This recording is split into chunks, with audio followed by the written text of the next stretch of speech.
Chapter 12. In consequence of an agreement between the sisters, Elizabeth wrote the next morning to her mother to beg that the carriage might be sent for them in the course of the day. But Mrs. Bennet, who had calculated on her daughters remaining at Netherfield till the following Tuesday, which would exactly finish Jane's week, could not bring herself to receive them with pleasure before.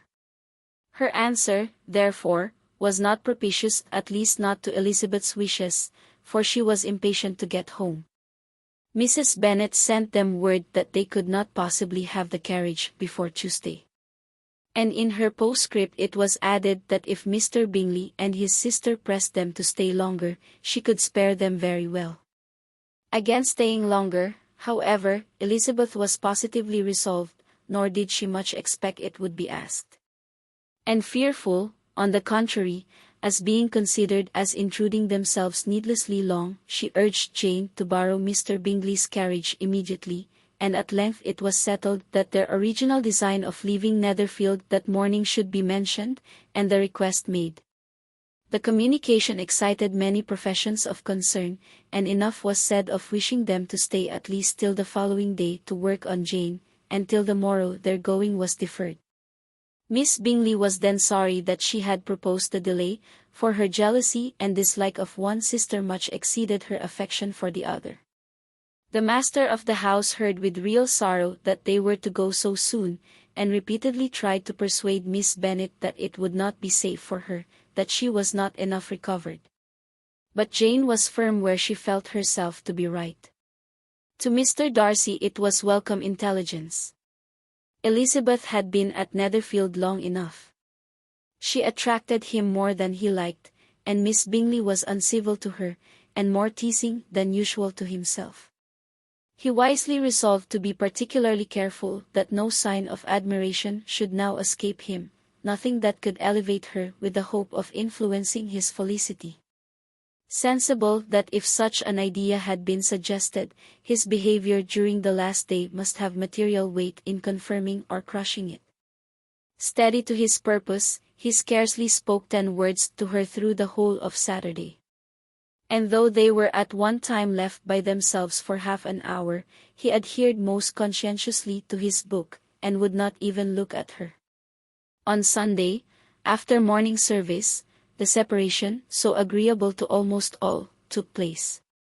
Miss Bingley's civility to Elizabeth increased at last very rapidly, as well as her affection for Jane.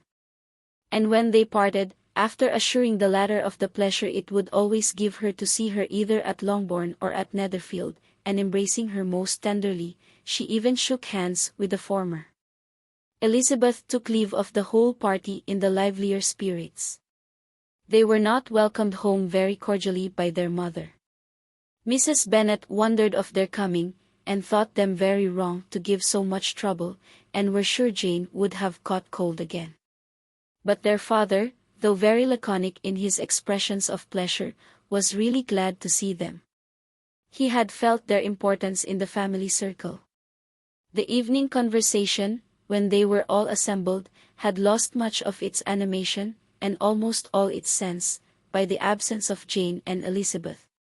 They found Mary, as usual, deep in the study of thorough base and human nature, and had some new extracts to admire and some new observations of threadbare morality to listen to.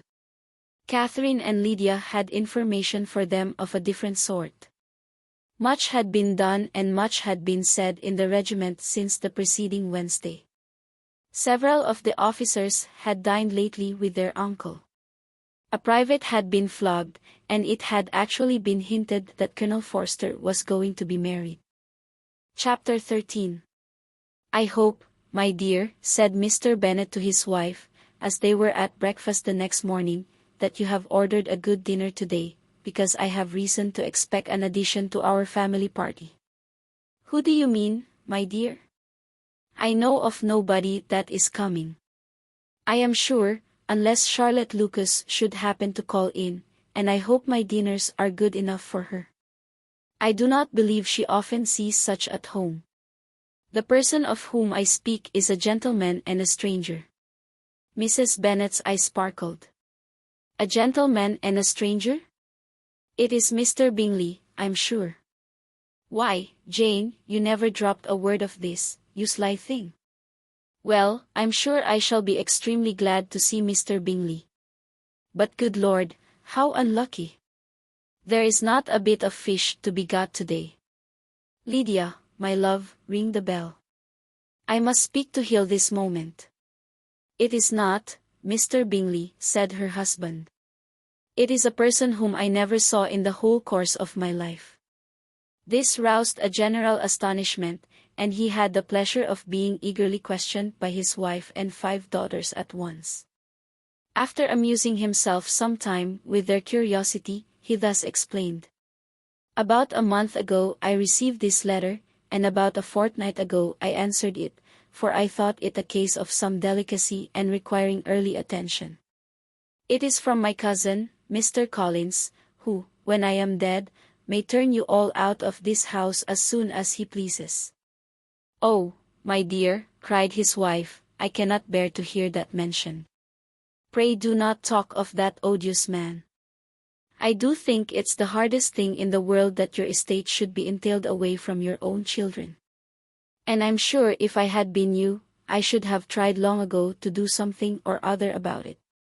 Jane and Elizabeth attempted to explain to her the nature of an entail. They had often attempted it before, but it was a subject on which Mrs. Bennet was beyond the reach of reason. And she continued to rail bitterly against the cruelty of settling an estate away from a family of 5 daughters in favor of a man whom nobody cared anything about. It certainly is a most iniquitous affair, said Mr. Bennet. And nothing can clear Mr. Collins from the guilt of inheriting Longbourn. But if you will listen to his letter, you may perhaps be a little softened by his manner of expressing himself. No, that I am sure I shall not. And I think it was very impertinent of him to write to you at all, and very hypocritical. I hate such false friends. Why could not he keep on quarreling with you as his father did before him? Why, indeed, he does seem to have some filial scruples on that head, as you will hear. Hunsford, near Westerham, Kent, October 15th. Dear Sir, the disagreement subsisting between yourself and my late honored father always gave me much uneasiness. And since I have had the misfortune to lose him, I have frequently wished to heal the breach. But for some time I was kept back by my own doubts, fearing, lest it might seem disrespectful to his memory, for me to be on good terms with anyone with whom it had always pleased him to be at variance.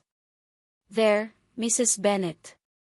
My mind, however, is now made up on the subject. For having received ordination at Easter, I have been so fortunate as to be distinguished by the patronage of the Right Honourable Lady Catherine de Bourgh, widow of Sir Louis de Bourgh, whose bounty and beneficence has preferred me to the valuable rectory of this parish, where it shall be my earnest endeavour to demean myself with grateful respect towards her ladyship, and be ever ready to perform those rites and ceremonies which are instituted by the Church of England. As a clergyman, moreover, I feel it my duty to promote and establish the blessing of peace in all families within the reach of my influence. And on these grounds I flatter myself that my present overtures of goodwill are highly commendable, and that the circumstance of my being next in the entail of Longbourn estate will be kindly overlooked on your side, and not lead you to reject the offered olive branch. I cannot be otherwise than concerned at being the means of injuring your amiable daughters, and beg leave to apologize for it, as well as to assure you of my readiness to make them every possible amends. But of this hereafter, if you should have no objection to receive me into your house, I propose myself the satisfaction of waiting on you and your family Monday, November 18th, by 4 o'clock, and shall probably trespass on your hospitality till the Saturday, so night following, which I can do without any inconvenience. As Lady Catherine is far from objecting to my occasional absence on a Sunday, providing that some other clergyman is engaged to do the duty of the day. I remain, dear Sir, with respectful compliments to your lady and daughters, your well-wisher and friend William Collins. At 4 o'clock, therefore, we may expect this peace-making gentleman," said Mr. Bennet as he folded up the letter. "He seems to be a most conscientious and polite young man, upon my word, and I doubt not will prove a valuable acquaintance, especially if Lady Catherine should be so indulgent as to let him come to us again. There is some sense in what he says about the girls, however, and if he is disposed to make them any amends, I shall not be the person to discourage him. Though it is difficult," said Jane, "to guess in what way he can mean to make us the atonement he thinks our due. The wish is certainly to his credit." Elizabeth was chiefly struck with his extraordinary deference for Lady Catherine, and his kind intention of christening, marrying, and burying his parishioners whenever it were required. "He must be an oddity, I think," said she. "I cannot make him out. There is something very pompous in his style. And what can he mean by apologizing for being next in the entail? We cannot suppose he would help it if he could. Can he be a sensible man, sir?" "No, my dear, I think not. I have great hopes of finding him quite the reverse. There is a mixture of civility and self-importance in his letter, which promises well. I am impatient to see him." "In point of composition," said Mary, "his letter does not seem effective. The idea of the olive branch, perhaps, is not wholly new, yet I think it is well expressed. To Catherine and Lydia neither the letter nor its writer were in any degree interesting. It was next to impossible that their cousin should come in a scarlet coat, and it was now some weeks since they had received pleasure from the society of a man in any other color.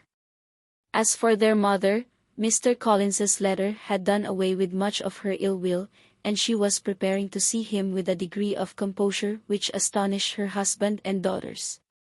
Mr. Collins was punctual to his time, and was received with great politeness by the whole family. Mr. Bennet indeed said little, but the ladies were ready enough to talk, and Mr. Collins seemed neither in need of encouragement nor inclined to be silent himself. He was a tall, heavy-looking young man of 25. His air was grave and stately, and his manners were very formal. He had not been seated long before he complimented Mrs. Bennet on having so fine a family of daughters, said he had heard much of their beauty, but that in this instance fame had fallen short of the truth, and added that he did not doubt her seeing them all in due time well disposed of in marriage. This gallantry was not much to the taste of some of his heroes, but Mrs. Bennet, who quarrelled with no compliments, answered most readily. "You are very kind, I'm sure, and I wish with all my heart it may prove so, for else they will be destitute enough. Things are settled so oddly. You allude, perhaps, to the entail of this estate." "Ah, sir, I do indeed. It's a grievous affair to my poor girls, you must confess. Not that I mean to find fault with you, for such things I know are all chance in this world. There is no knowing how estates will go when once they come to be entailed. I am very sensible, madam, of the hardship to my fair cousins, and could say much on the subject, but that I am cautious of appearing forward and precipitate. But I can assure the young ladies that I come prepared to admire them. At present I will not say more, but perhaps when we are better acquainted." He was interrupted by summons to dinner, and the girls smiled on each other. They were not the only objects of Mr. Collins's admiration. The hall, the dining room, and all its furniture were examined and praised, and his commendation of everything would have touched Mrs. Bennet's heart, but for the mortifying supposition of his viewing it all as his own future property. The dinner, too, in its turn was highly admired, and he begged to know to which of his fair cousins the excellency of its cooking was owing. But here he was set right by Mrs. Bennet, who assured him with some asperity that they were very well able to keep a good cook, and that her daughters had nothing to do in the kitchen. He begged pardon for having displeased her.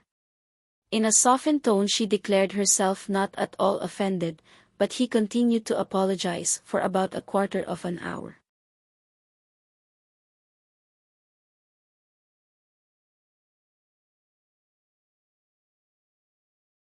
Chapter 14.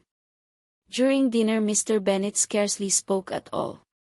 But when the servants were withdrawn, he thought it time to have some conversation with his guest, and therefore started a subject in which he expected him to shine, by observing that he seemed very fortunate in his patroness.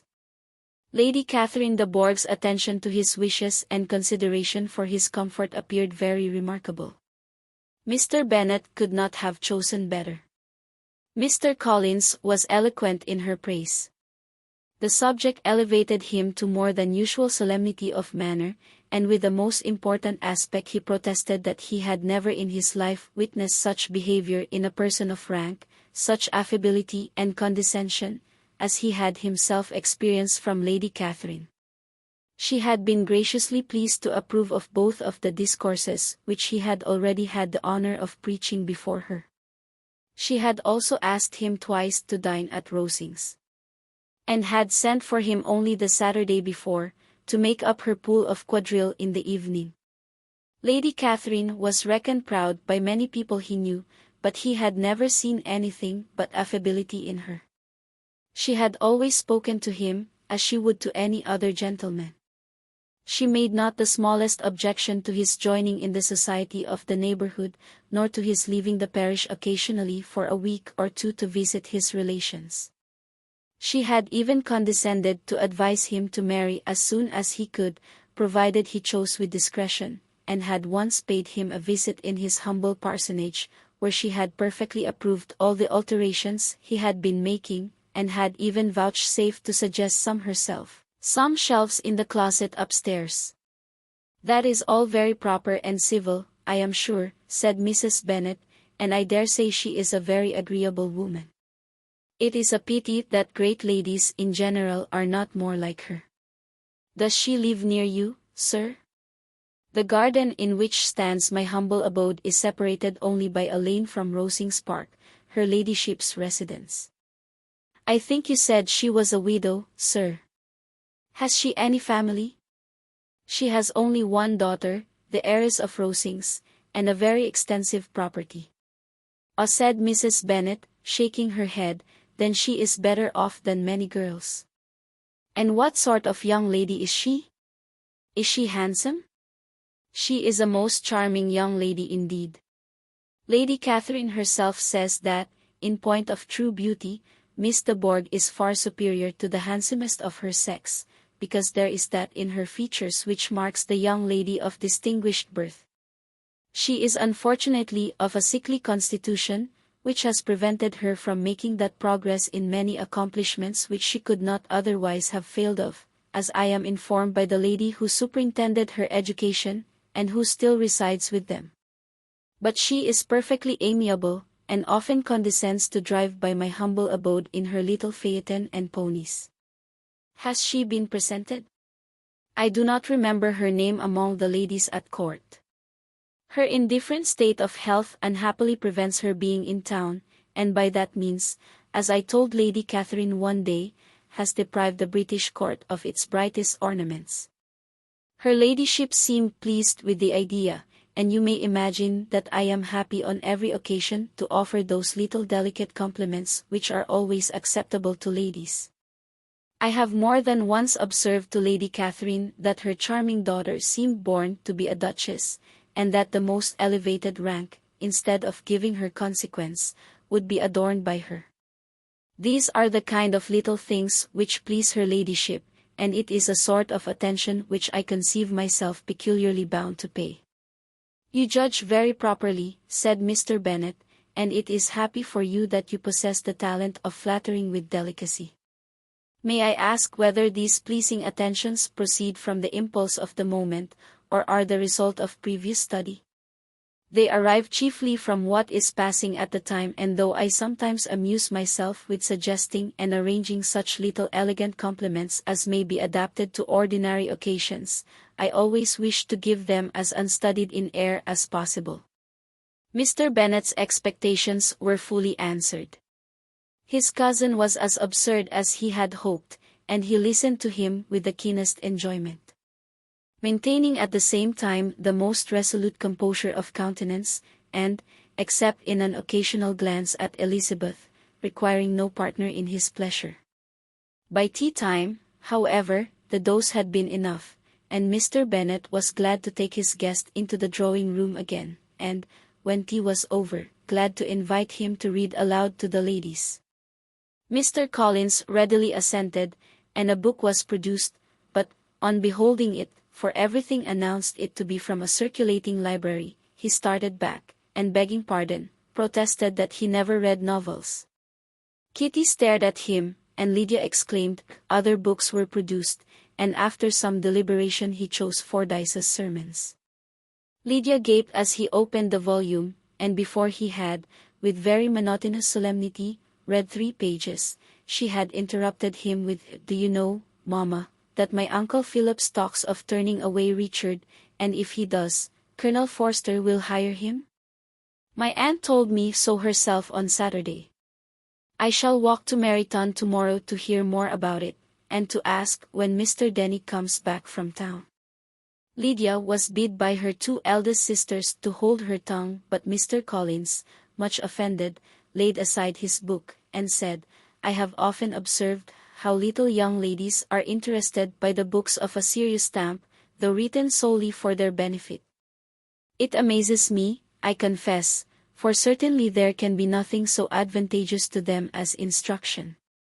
But I will no longer import you, my young cousin." Then, turning to Mr. Bennet, he offered himself as his antagonist at backgammon. Mr. Bennet accepted the challenge, observing that he acted very wisely in leaving the girls to their own trifling amusements. Mrs. Bennet and her daughters apologized most civilly for Lydia's interruption, and promised that it should not occur again if he would resume his book. But Mr. Collins, after assuring them that he bore his young cousin no ill will, and should never resent her behavior as any affront, seated himself at another table with Mr. Bennet, and prepared for backgammon. Chapter 15. Mr. Collins was not a sensible man, and the deficiency of nature had been but little assisted by education or society, the greatest part of his life having been spent under the guidance of an illiterate and miserly father. And though he belonged to one of the universities, he had merely kept the necessary terms, without forming at it any useful acquaintance. The subjection in which his father had brought him up, had given him originally great humility of manner, but it was now a good deal counteracted by the self-conceit of a weak head, living in retirement, and the consequential feelings of early and unexpected prosperity. A fortunate chance had recommended him to Lady Catherine de Bourgh when the living of Hunsford was vacant, and the respect which he felt for her high rank, and his veneration for her as his patroness, mingling with a very good opinion of himself, of his authority as a clergyman, and his right as a rector, made him altogether a mixture of pride and obsequiousness, self-importance, and humility. Having now a good house and a very sufficient income, he intended to marry, and in seeking a reconciliation with the Longbourn family he had a wife in view, as he meant to choose one of the daughters, if he found them as handsome and amiable, as they were represented by common report. This was his plan of amends, of atonement, for inheriting their father's estate, and he thought it an excellent one, full of eligibility and suitableness, and excessively generous and disinterested on his own part. His plan did not vary on seeing them. Miss Bennet's lovely face confirmed his views, and established all his strictest notions of what was due to seniority, and for the first evening she was his settled choice. The next morning, however, made an alteration, for in a quarter of an hour's tete-a-tete with Mrs. Bennet before breakfast, a conversation beginning with his parsonage house, and leading naturally to the avowal of his hopes that a mistress might be found for it at Longbourn, produced from her amid very complacent smiles and general encouragement, a caution against the very Jane he had fixed on. As to her younger daughters, she could not take it upon her to say, she could not positively answer, but she did not know of any prepossession. Her eldest daughter, she must just mention, she felt it incumbent on her to hint, was likely to be very soon engaged. Mr. Collins had only to change from Jane to Elizabeth. And it was soon done, done while Mrs. Bennet was stirring the fire. Elizabeth, equally next to Jane in birth and beauty, succeeded her, of course. Mrs. Bennet treasured up the hint, and trusted that she might soon have 2 daughters married, and the man whom she could not bear to speak of the day before was now high in her good graces. Lydia's intention of walking to Meryton was not forgotten. Every sister except Mary agreed to go with her. And Mr. Collins was to attend them, at the request of Mr. Bennet, who was most anxious to get rid of him and have his library to himself. For thither Mr. Collins had followed him after breakfast, and there he would continue, nominally engaged with one of the largest folios in the collection, but really talking to Mr. Bennet, with little cessation of his house and garden at Hunsford. Such doings discomposed Mr. Bennet exceedingly. In his library he had been always sure of leisure and tranquillity, and though prepared, as he told Elizabeth, to meet with folly and conceit in every other room of the house, he was used to be free from them there. His civility, therefore, was most prompt in inviting Mr. Collins to join his daughters in their walk, and Mr. Collins, being in fact much better fitted for a walker than a reader, was extremely pleased to close his large book and go. In pompous nothings on his side, and civil assents on that of his cousins, their time passed till they entered Meryton. The attention of the younger ones was then no longer to be gained by him. Their eyes were immediately wandering up in the street in quest of the officers, and nothing less than a very smart bonnet indeed, or a really new muslin in a shop window, could recall them. But the attention of every lady was soon caught by a young man, whom they had never seen before, of most gentlemanlike appearance, walking with another officer on the other side of the way. The officer was the very Mr. Denny concerning whose return from London Lydia came to inquire, and he bowed as they passed. All were struck with the stranger's air, all wondered who he could be, and Kitty and Lydia, determined if possible to find out, led the way across the street, under pretense of wanting something in an opposite shop, and fortunately had just gained the pavement when the 2 gentlemen, turning back, had reached the same spot. Mr. Denny addressed them directly, and entreated permission to introduce his friend, Mr. Wickham, who had returned with him the day before from town, and, he was happy to say, had accepted a commission in their corps. This was exactly as it should be, for the young man wanted only regimentals to make him completely charming. His appearance was greatly in his favor. He had all the best part of beauty, a fine countenance, a good figure, and very pleasing address.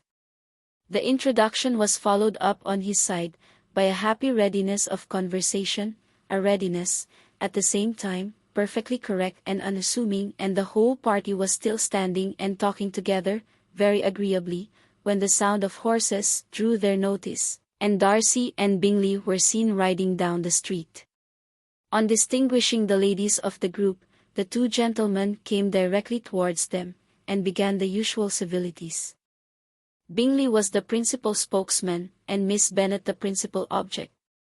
He was then, he said, on his way to Longbourn, on purpose to inquire after her. Mr. Darcy corroborated it with a bow, and was beginning to determine not to fix his eyes on Elizabeth when they were suddenly arrested by the sight of the stranger, and Elizabeth, happening to see the countenance of both as they looked at each other, was all astonishment at the effect of the meeting. Both changed color, one looked white, the other red. Mr. Wickham, after a few moments, touched his hat. A salutation which Mr. Darcy just deigned to return. What could be the meaning of it? It was impossible to imagine. It was impossible not too long to know. In another minute Mr. Bingley, but without seeming to have noticed what passed, took leave and rode on with his friend. Mr. Denny and Mr. Wickham walked with the young ladies to the door of Mr. Phillips's house, and then made their bows. In spite of Miss Lydia's pressing entreaties that they should come in, and even in spite of Mrs. Phillips's throwing up the parlor window and loudly seconding the invitation. Mrs. Phillips was always glad to see her nieces, and the 2 eldest, from their recent absence, were particularly welcome, and she was eagerly expressing her surprise at their sudden return home, which, as their own carriage had not fetched them, she should have known nothing about, if she had not happened to see Mr. Jones's shop boy in the street, who had told her that they were not to send any more drafts to Netherland, because the Miss Bennets were come away, when her civility was claimed towards Mr. Collins by Jane's introduction of him. She received him with her very best politeness, which he returned with as much more, apologizing for his intrusion, without any previous acquaintance with her, which he could not help flattering himself, however, might be justified by his relationship to the young ladies who introduced him to her notice. Mrs. Phillips was quite awed by such an excess of good breeding, but her contemplation of one stranger was soon put to an end by exclamations and inquiries about the other, of whom, however, she could only tell her nieces what they already knew, that Mr. Denny had brought him from London, and that he was to have a lieutenant's commission in the Blank's hire. She had been watching him the last hour, she said, as he walked up and down the street, and had Mr. Wickham appeared, Kitty and Lydia would certainly have continued the occupation, but unluckily no one passed windows now except a few of the officers, who, in comparison with the stranger, were become stupid, disagreeable fellows. Some of them were to dine with the Phillipses the next day, and their aunt promised to make her husband call on Mr. Wickham, and give him an invitation also, if the family from Longbourn would come in the evening. This was agreed to, and Mrs. Phillips protested that they would have a nice, comfortable, noisy game of lottery tickets, and a little bit of hot supper afterwards. The prospect of such delights was very cheering, and they parted in mutual good spirits. Mr. Collins repeated his apologies in quitting the room, and was assured with unwearying civility that they were perfectly needless. As they walked home, Elizabeth related to Jane what she had seen pass between the two gentlemen. But though Jane would have defended either or both, had they appeared to be in the wrong, she could no more explain such behavior than her sister. Mr. Collins, on his return, highly gratified Mrs. Bennet by admiring Mrs. Phillips's manners and politeness. He protested that, except Lady Catherine and her daughter, he had never seen a more elegant woman, for she had not only received him with the utmost civility, but even pointedly included him in her invitation for the next evening, although utterly unknown to her before. Something, he supposed, might be attributed to his connection with them, but yet he had never met with so much attention in the whole course of his life. Chapter 16. As no objection was made to the young people's engagement with their aunt, and all Mr. Collins' scruples of leaving Mr. and Mrs. Bennet for a single evening during his visit were most steadily resisted, the coach conveyed him and his 5 cousins at a suitable hour to Meryton, and the girls had the pleasure of hearing, as they entered the drawing-room, that Mr. Wickham had accepted their uncle's invitation, and was then in the house. When this information was given, and they had all taken their seats, Mr. Collins was at leisure to look around him and admire, and he was so much struck with the size and furniture of the apartment, that he declared he might almost have supposed himself in the small summer breakfast parlour at Rosings. A comparison that did not at first convey much gratification, but when Mrs. Phillips understood from him what Rosings was, and who was its proprietor, when she had listened to the description of only one of Lady Catherine's drawing-rooms, and found that the chimney-piece alone had cost £800, she felt all the force of the compliment, and would hardly have resented a comparison with the housekeeper's room. In describing to her all the grandeur of Lady Catherine and her mansion, with occasional digressions in praise of his own humble abode and the improvements it was receiving, he was happily employed until the gentlemen joined them, and he found in Mrs. Phillips a very attentive listener, whose opinion of his consequence increased with what she heard, and who was resolving to retail it all among her neighbours as soon as she could. To the girls, who could not listen to their cousin, and who had nothing to do but wish for an instrument, and examine their own indifferent imitations of china on the mantelpiece, the interval of waiting appeared very long. It was over at last, however. The gentleman did approach, and when Mr. Wickham walked into the room, Elizabeth felt that she had neither been seeing him before, nor thinking of him since with the smallest degree of unreasonable admiration. The officers of the shire were in general a very creditable gentlemanlike set, and the best of them were of the present party, but Mr. Wickham was as far beyond them all in person, countenance, air, and walk, as they were superior to the broad-faced, stuffy Uncle Phillips, breathing port wine, who followed them into the room. Mr. Wickham was the happy man towards whom almost every female eye was turned, and Elizabeth was the happy woman by whom he finally seated himself, and the agreeable manner in which he immediately fell into conversation, though it was only on its being a wet night, made her feel that the commonest, dullest, most threadbare topic might be rendered interesting by the skill of the speaker. With such rivals for the notice of the fair as Mr. Wickham and the officers, Mr. Collins seemed to sink into insignificance.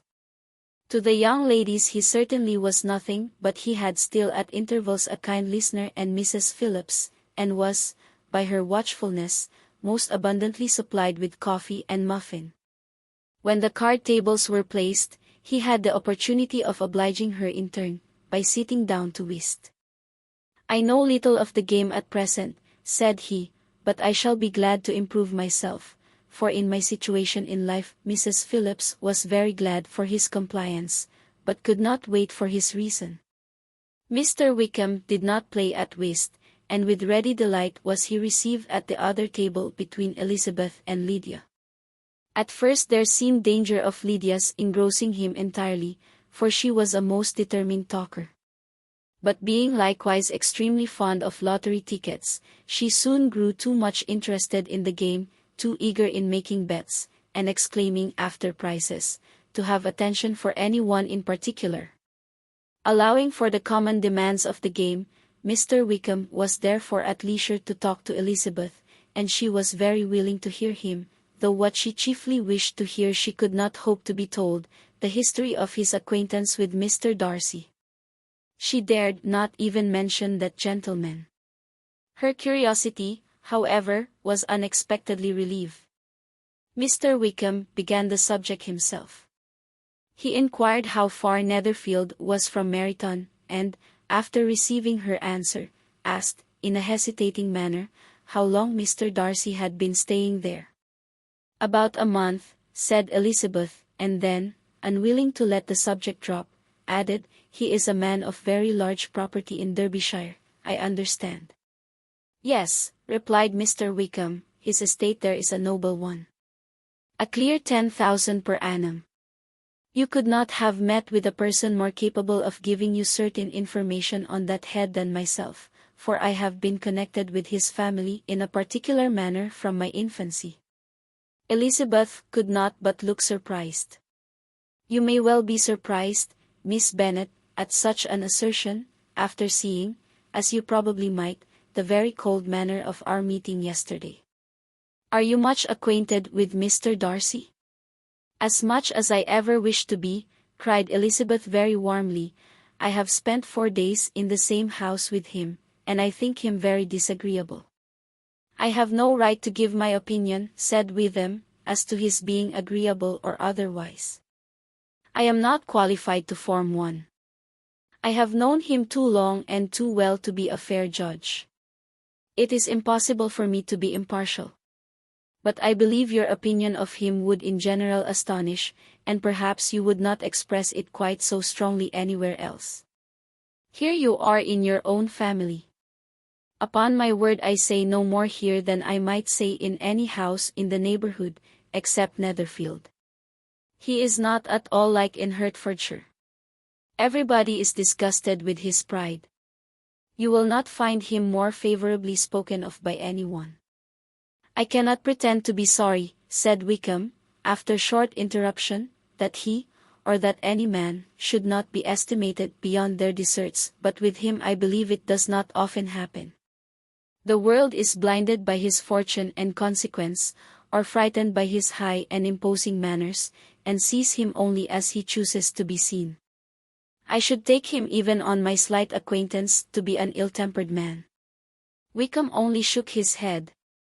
I wonder, said he at the next opportunity of speaking, whether he is likely to be in this country much longer.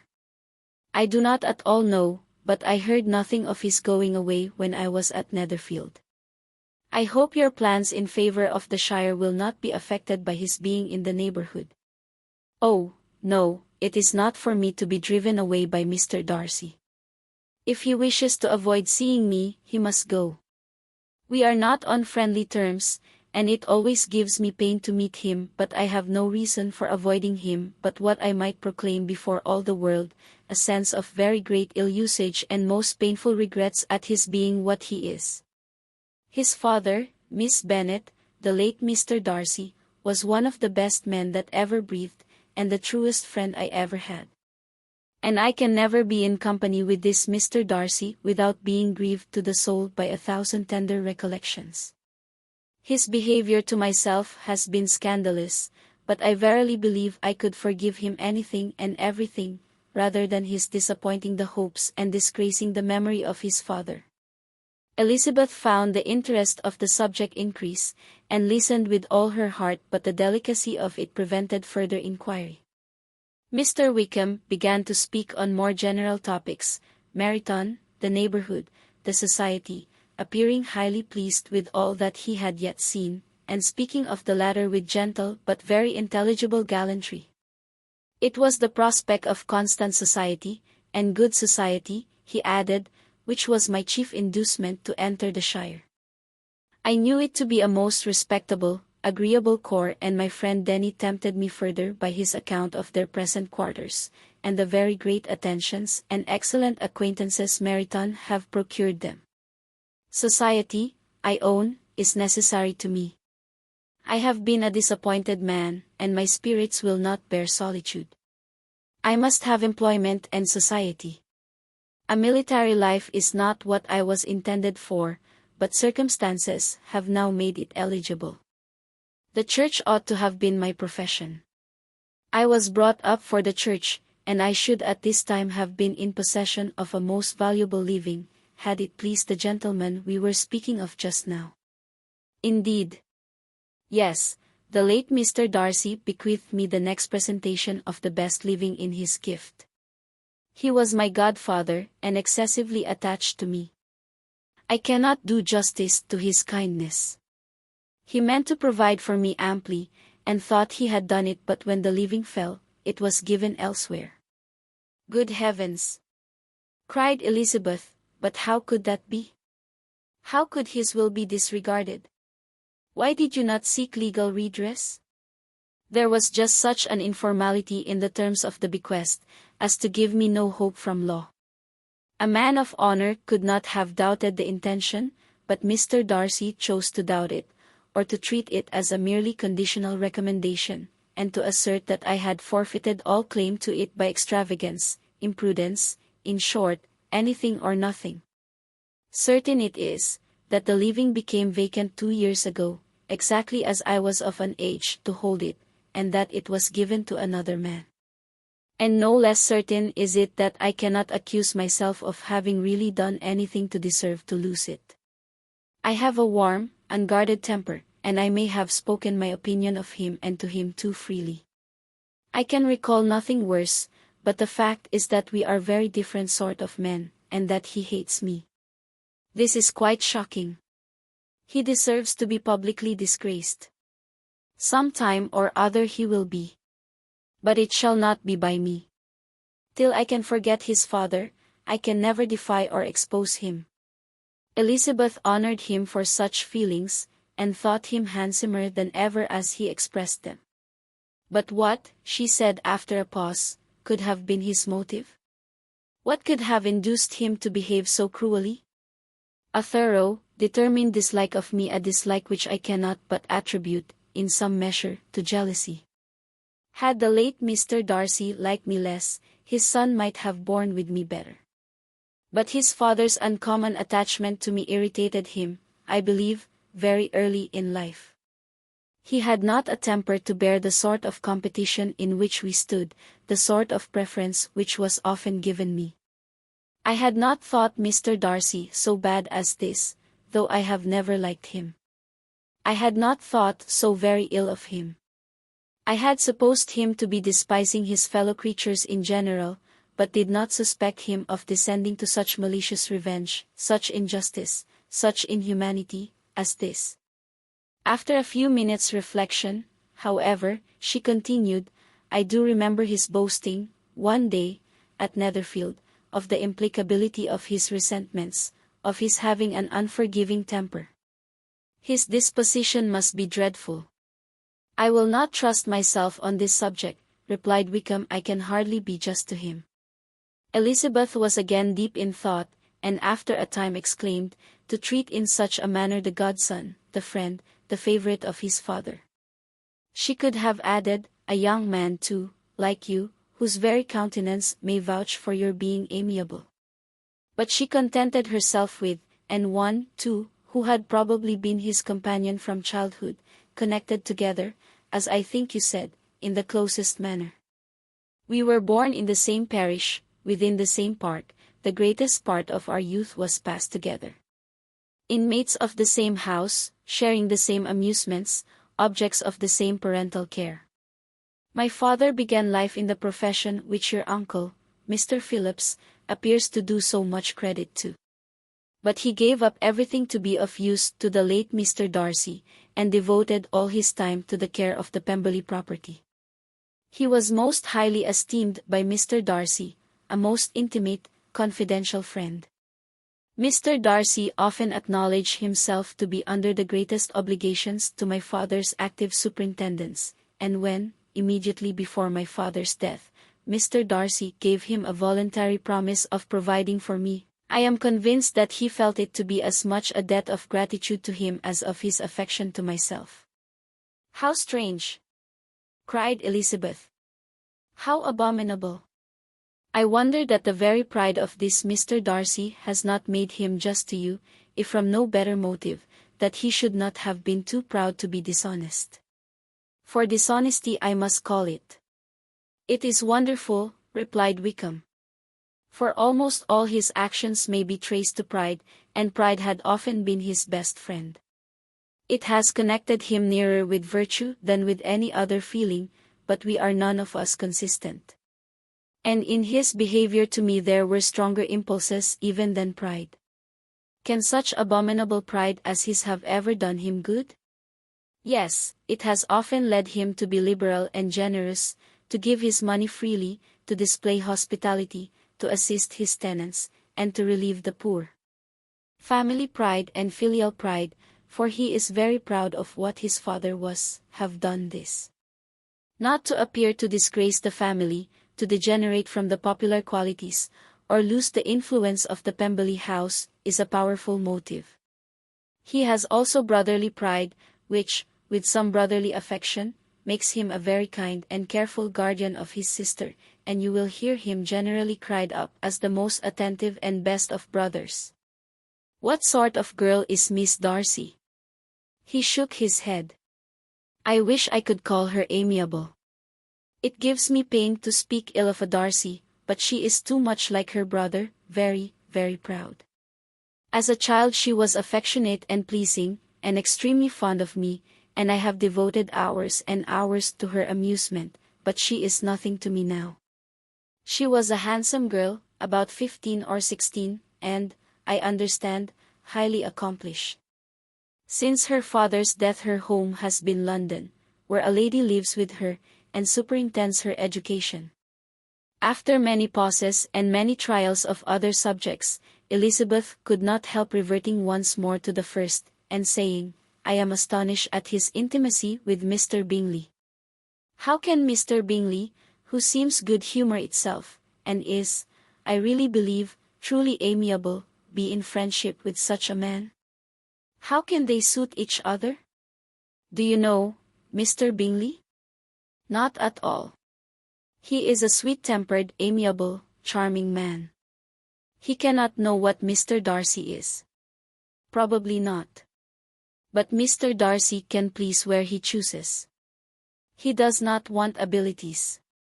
He can be a conversable companion, if he thinks it worth his while. Among those who are at all his equals in consequence, he is a very different man from what he is to the less prosperous. His pride never deserts him. But with the rich he is liberal-minded, just, sincere, rational, honorable, and perhaps agreeable, allowing something for fortune and figure. The whist party soon afterwards breaking up, the players gathered round the other table, and Mr. Collins took his station between his cousin Elizabeth and Mrs. Phillips. The usual inquiries as to his success was made by the latter. It had not been very great, he had lost every point, but when Mrs. Phillips began to express her concern thereupon, he assured her with much earnest gravity, that it was not of the least importance, that he considered the money as a mere trifle, and begged that she would not make herself uneasy. "I know very well, madam," said he, "that when persons sit down to a card table, they must take their chances of these things. And happily I am not in such circumstances as to make 5 shillings any object. There are undoubtedly many who could not say the same, but thanks to Lady Catherine de Bourgh, I am removed far beyond the necessity of regarding little matters."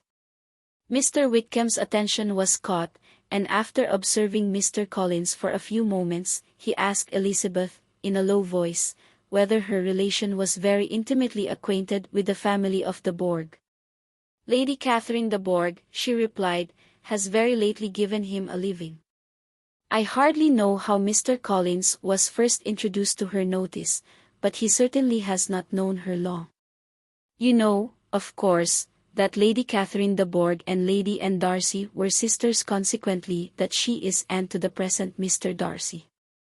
"No, indeed, I did not. I knew nothing at all of Lady Catherine's connections. I never heard of her existence till the day before yesterday.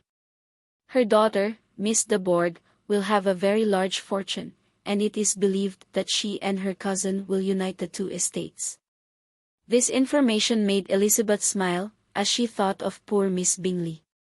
Vain indeed must be all her attentions, vain and useless her affection for his sister, and her praise of himself, if you were already self-destined for another. "Mr. Collins," said she, "speaks highly both of Lady Catherine and her daughter, but from some particulars that he has related of her ladyship, I suspect his gratitude misleads him, and that, in spite of her being his patroness, she is an arrogant, conceited woman." "I believe her to be both in a great degree," replied Wickham. "I have not seen her for many years. But I very well remember that I never liked her, and that her manners were dictatorial and insolent. She has the reputation of being remarkably sensible and clever, but I rather believe she derives part of her abilities from her rank and fortune, part from her authoritative manner, and the rest from the pride for her nephew, who chooses that everyone connected with him should have an understanding of the first class." Elizabeth allowed that he had given a very rational account of it, and they continued talking together with mutual satisfaction till supper put an end to cards, and gave the rest of the ladies their share of Mr. Wickham's attentions. There could be no conversation in the noise of Mrs. Phillips' supper party, but his manners recommended him to everybody. Whatever he said was said well, and whatever he did, done gracefully. Elizabeth went away with her head full of him. She could think of nothing but of Mr. Wickham, and of what he had told her, all the way home. But there was not time for her even to mention his name as they went, for neither Lydia nor Mr. Collins were once silent. Lydia talked incessantly of lottery tickets, of the fish she had lost and the fish she had won, and Mr. Collins, in describing the civility of Mr. and Mrs. Phillips, protesting that he did not in the least regard his losses at whist, enumerating all the dishes at supper, and repeatedly fearing that he crowded his cousins, had more to say than he could well manage before the carriage stopped at Longbourn House. Chapter 17. Elizabeth related to Jane the next day what had passed between Mr. Wickham and herself. Jane listened with astonishment and concern. She knew not how to believe that Mr. Darcy could be so unworthy of Mr. Bingley's regard, and yet it was not in her nature to question the veracity of a young man of such amiable appearance as Wickham. The possibility of his having endured such unkindness was enough to interest all her tender feelings, and nothing remained therefore to be done, but to think well of them both, to defend the conduct of each, and throw into the account of accident or mistake whatever could not be otherwise explained. "They have both," said she, "been deceived, I dare say in some way or other, of which we can form no idea. Interested people have perhaps misrepresented each to the other. It is, in short, impossible for us to conjecture the causes or circumstances which may have alienated them, without actual blame on either side." "Very true indeed. And now, my Jane, what have you got to say on behalf of the interested people who have probably been concerned in the business? Do clear them, too, or we shall be obliged to think ill of somebody. Laugh as much as you choose, but you will not laugh me out of my opinion. My dearest Lizzie, do but consider in what a disgraceful light it placed Mr. Darcy to be treating his father's favourite in such a manner, one whom his father had promised to provide for. It is impossible. No man of common humanity, no man who had any value for his character, could be capable of it. Can his most intimate friends be so excessively deceived in him? Oh, no. I can much more easily believe Mr. Bingley's being imposed on, than that Mr. Wickham should invent such a history of himself as he gave me last night. Names, facts, everything mentioned without ceremony. If it be not so, let Mr. Darcy contradict it. Besides, there was truth in his looks. It is difficult indeed, it is distressing. One does not know what to think. I beg your pardon, one knows exactly what to think. But Jane could think with certainty, on only one point, that Mr. Bingley, if he had been imposed on, would have much to suffer when the affair became public. The two young ladies were summoned from the shrubbery where this conversation passed by the arrival of the very persons of whom they had been speaking. Mr. Bingley and his sisters came to give their personal invitation for the long-expected ball at Netherfield, which was fixed for the following Tuesday. The two ladies were delighted to see their dear friend again, calling it an age since they had met, and repeatedly asking what she had been doing with herself since their separation. To the rest of the family they paid little attention, avoiding Mrs. Bennet as much as possible, saying not much to Elizabeth, and nothing at all to the others. They were soon gone again, rising from their seats with an activity which took their brother by surprise, and hurrying off as if eager to escape from Mrs. Bennet's civilities. The prospect of the Netherfield ball was extremely agreeable to every female of the family. Mrs. Bennet chose to consider it as given in compliment to her eldest daughter, and was particularly flattered by receiving the invitation from Mr. Bingley himself, instead of a ceremonious card. Jane pictured to herself a happy evening in the society of her two friends, and the attentions of their brother, and Elizabeth thought with pleasure of dancing a great deal with Mr. Wickham, and of seeing a confirmation of everything in Mr. Darcy's look and behaviour. The happiness anticipated by Catherine and Lydia depended less on any single event, or any particular person, for though they each, like Elizabeth, meant to dance half the evening with Mr. Wickham, he was by no means the only partner who could satisfy them. And a ball was at any rate a ball. And even Mary could assure her family that she had no disinclination for it. "While I can have my mornings to myself," said she, "it is enough. I think it is no sacrifice to join occasionally in evening engagements. Society has claims on us all, and I profess myself one of those who consider intervals of recreation and amusement as desirable for everybody." Elizabeth's spirits were so high on this occasion, that, though she did not often speak unnecessarily to Mr. Collins, she could not help but asking him whether he intended to accept Mr. Bingley's invitation, and, if he did, whether he would think it proper to join in the evening's amusement, and she was rather surprised to find that he entertained no scruple whatever on that head, and was very far from dreading a rebuke either from the Archbishop or Lady Catherine de Bourgh by venturing to dance. "I am by no means of the opinion, I assure you," said he, "that a ball of this kind, given by a young man of character to respectable people, can have any evil tendency, and I am so far from objecting to dancing myself, that I shall hope to be honored with the hands of all my fair cousins in the course of the evening. And I take this opportunity of soliciting yours, Miss Elizabeth, for the first 2 dances especially, a preference which I trust my cousin Jane will attribute to the right cause, and not to any disrespect for her."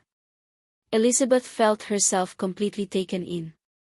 She had fully proposed being engaged by Mr. Wickham for those very dances, and to have Mr. Collins instead. Her liveliness had never been worse timed. There was no help for it, however. Mr. Wickham's happiness, and her own, were perforce delayed a little longer, and Mr. Collins' proposal accepted with as good a grace as she could. She was not the better pleased with his gallantry from the idea it suggested of something more. It now first struck her that she was selected from among her sisters as worthy of being mistress of Hunsford Parsonage, and of assisting to form a quadrille table at Rosings, in the absence of more eligible visitors. The idea soon reached to conviction, as she observed his increasing civilities toward herself, and heard his frequent attempt at a compliment on her wit and vivacity, and though more astonished than gratified herself by this effect of her charms, it was not long before her mother gave her to understand that the probability of their marriage was extremely agreeable to her. Elizabeth, however, did not choose to take the hint, being well aware that a serious dispute must be the consequence of any reply. Mr. Collins might never make the offer until he did. It was useless to quarrel about him. If there had not been another field ball to prepare for, and talk of, the younger Miss Bennets would have been in a very pitiable state at this time, for from the day of the invitation to the day of the ball, there was such a succession of rain as prevented their walking to Meryton once. No aunt, no officers, no news could be sought after the very shoe roses for Netherfield were got by proxy. Even Elizabeth might have found some trial of her patience and weather which totally suspended the improvement of her acquaintance with Mr. Wickham, and nothing less than a dance on Tuesday could have made such a Friday, Saturday, Sunday, and Monday endurable to Kitty and Lydia. Chapter 18. Till Elizabeth entered the drawing-room at Netherfield, and looked in vain for Mr. Wickham among the cluster of redcoats there assembled, a doubt of his being present had never occurred to her. The certainty of meeting him had not been checked by any of those recollections that might not unreasonably have alarmed her. She had dressed with more than usual care, and prepared in the highest spirits for the conquest of all that remained unsubdued in his heart, trusting that it was not more than might be won in the course of the evening. But in an instant arose the dreadful suspicion of his being purposely omitted for Mr. Darcy's pleasure in the Bingley's invitation to the officers, and though this was not exactly the case, the absolute fact of his absence was pronounced by his friend Denny, to whom Lydia eagerly applied, and who told them that Wickham had been obliged to go to town on business the day before, and was not yet returned, adding with a significant smile, "I do not imagine his business would have called him away just now if he had not wanted to avoid a certain gentleman here." This part of his intelligence, though unheard by Lydia, was caught by Elizabeth. And as it assured her that Darcy was not less answerable for Wickham's absence than if her first surmise had been just, every feeling of displeasure against the former was so sharpened by immediate disappointment that she could hardly reply with tolerable civility to the polite inquiries which he directly afterwards approached to make. Attendance, forbearance, patience with Darcy was injury to Wickham. She was resolved against any sort of conversation with him, and turned away with a degree of ill-humor which she could not wholly surmount even in speaking to Mr. Bingley, whose blind partiality provoked her. But Elizabeth was not formed for ill-humor, and though every prospect of her own was destroyed for the evening, it could not dwell long on her spirits, and having told all her griefs to Charlotte Lucas, whom she had not seen for a week, she was soon able to make a voluntary transition to the oddities of her cousin, and to point him out to her particular notice. The first 2 dances, however, brought a return of distress. They were dances of mortification, Mr. Collins, awkward and solemn, apologizing instead of attending, and often moving wrong without being aware of it, gave her all the shame and misery which a disagreeable partner for a couple of dances can give. The moment of her release from him was ecstasy. She danced next with an officer, and had the refreshment of talking of Wickham, and of hearing that he was universally liked. When those dances were over, she returned to Charlotte Lucas, and was in conversation with her when she found herself suddenly addressed by Mr. Darcy, who took her so much by surprise in his application for her hand that, without knowing what she did, she accepted him. He walked away again immediately, and she was left to fret over her own want of presence of mind. Charlotte tried to console her. "I dare say you will find him very agreeable." "Heaven forbid! That would be the greatest misfortune of all, to find a man agreeable whom one is determined to hate. Do not wish me such an evil." When the dancing recommenced, however, and Darcy approached to claim her hand, Charlotte could not help cautioning her, in a whisper, not to be a simpleton, and allow her fancy for Wickham to make her appear unpleasant in the eyes of a man 10 times his consequence. Elizabeth made no answer, and took her place in the set, amazed at the dignity to which she was arrived in being allowed to stand opposite Mr. Darcy, and reading in her neighbors' looks their equal amazement in beholding it. They stood for some time without speaking a word, and she began to imagine that their silence was to last through the 2 dances, and at first was resolved not to break it. Till suddenly fancying that it would be the greater punishment to her partner to oblige him to talk, she made some slight observation on the dance. He replied, and was again silent. After a pause of some minutes she addressed him a second time with, "It is your turn to say something now, Mr. Darcy. I talked about the dance, and you ought to make some sort of remark on the size of the room or the number of couples." He smiled and assured her that whatever she wished him to say should be said. "Very well. That reply will do for the present. Perhaps, by and by, I may observe that private balls are much pleasanter than public ones. But now we may be silent." "Do you talk by rule, then, while you are dancing?" "Sometimes. One must speak a little, you know. It would look odd to be entirely silent for half an hour together, and yet for the advantage of some, conversation ought to be so arranged as that they may have the trouble of saying as little as possible." "Are you consulting your own feelings in the present case, or do you imagine that you are gratifying mine?" "Both," replied Elizabeth archly, "for I have always seen a great similarity in the turn of our minds. We are each of an unsocial, taciturn disposition, unwilling to speak unless we expect to say something that will amaze the whole room, and be handed down to posterity with all the eclat of a proverb. This is no very striking resemblance of your own character, I am sure," said he. "How near it may be to mine I cannot pretend to say. You think it a faithful portrait, undoubtedly. I must not decide on my own performance." He made no answer, and they were again silent till they had gone down the dance, when he asked her if she and her sisters did not very often walk to Meryton. She answered in the affirmative, and, unable to resist the temptation, added, "When you met us there the other day, we had just been forming a new acquaintance." The effect was immediate. A deeper shade of hauteur overspread his features, but he said not a word, and Elizabeth, though blaming herself for her own weakness, could not go on. At length Darcy spoke, and in a constrained manner said, "Mr. Wickham is blessed with such happy manners as may ensure his making friends. Whether he may be equally capable of retaining them is less certain." "He has been so unlucky as to lose your friendship," replied Elizabeth with emphasis, and in a manner which he is likely to suffer from all his life. Darcy made no answer, and seemed desirous of changing the subject. At that moment Sir William Lucas appeared close to them, meaning to pass through the set to the other side of the room. But, on perceiving Mr. Darcy, he stopped with a bow of superior courtesy to compliment him on his dancing and his partner. "I have been most highly gratified indeed, my dear sir. Such very superior dancing is not often seen. It is evident that you belong to the first circles. Allow me to say, however, that your fair partner does not disgrace you, and that I must hope to have this pleasure often repeated.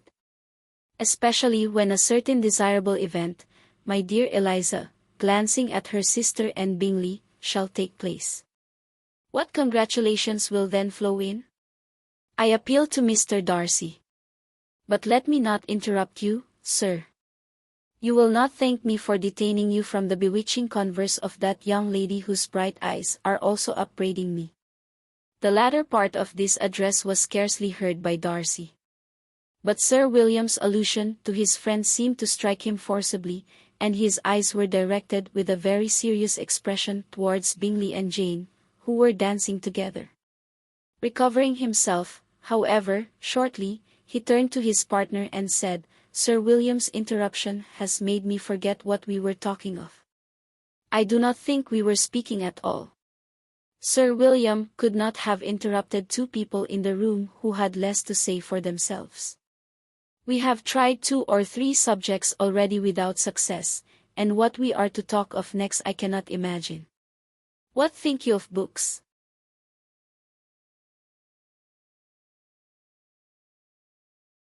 said he, smiling. "Books? Oh, no.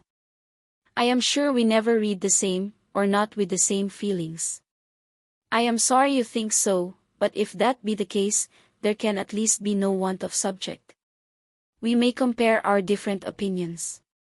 No, I cannot talk of books in a ballroom. My head is always full of something else. The present always occupies you in such scenes, does it?" said he, with a look of doubt. "Yes, always," she replied, without knowing what she said, for her thoughts had wandered far from the subject. As soon afterwards appeared by her suddenly exclaiming, "I remember hearing you once say, Mr. Darcy, that you hardly ever forgave, that your resentment once created was unappeasable. You are very cautious, I suppose, as to its being created." "I am," said he with a firm voice. "And never allow yourself to be blinded by prejudice." "I hope not. It is particularly incumbent on those who never change their opinion to be secure of judging properly at first." "May I ask to what these questions tend?" "Merely to the illustration of your character," said she, endeavoring to shake off her gravity. "I am trying to make it out." "And what is your success?" She shook her head. "I do not get on at all. I hear such different accounts of you as puzzle me exceedingly." "I can readily believe," answered he gravely, "that reports may vary greatly with respect to me, and I could wish, Miss Bennet, that you were not to sketch my character at the present moment, as there is reason to fear that the performance would reflect no credit on either. But if I do not take your likeness now, I may never have another opportunity." "I would by no means suspend any pleasure of yours," he coldly replied. She said no more, and they went down the other dance, and parted in silence, and on each side dissatisfied, though not to an equal degree. For in Darcy's breast there was a tolerable, powerful feeling towards her, which soon procured her pardon, and directed all his anger against another. They had not long separated when Miss Bingley came towards her, and with an expression of civil disdain, accosted her. "So, Miss Eliza, I hear you are quite delighted with George Wickham. Your sister has been talking to me about him and asking me 1,000 questions, and I find that the young man quite forgot to tell you, among his other communication, that he was the son of old Wickham, the late Mr. Darcy's steward. Let me recommend you, however, as a friend, not to give implicit confidence to all his assertions, for as to Mr. Darcy's using him ill, it is perfectly false. For on the contrary, he has always been remarkably kind to him, though George Wickham has treated Mr. Darcy in a most infamous manner. I do not know the particulars, but I know very well that Mr. Darcy is not in the least to blame, that he cannot bear to hear George Wickham mentioned, and that, though my brother thought that he could not well avoid including him in his invitation to the officers, he was excessively glad to find that he has taken himself out of the way. His coming into the country at all is a most insolent thing, indeed, and I wonder how he could presume to do it.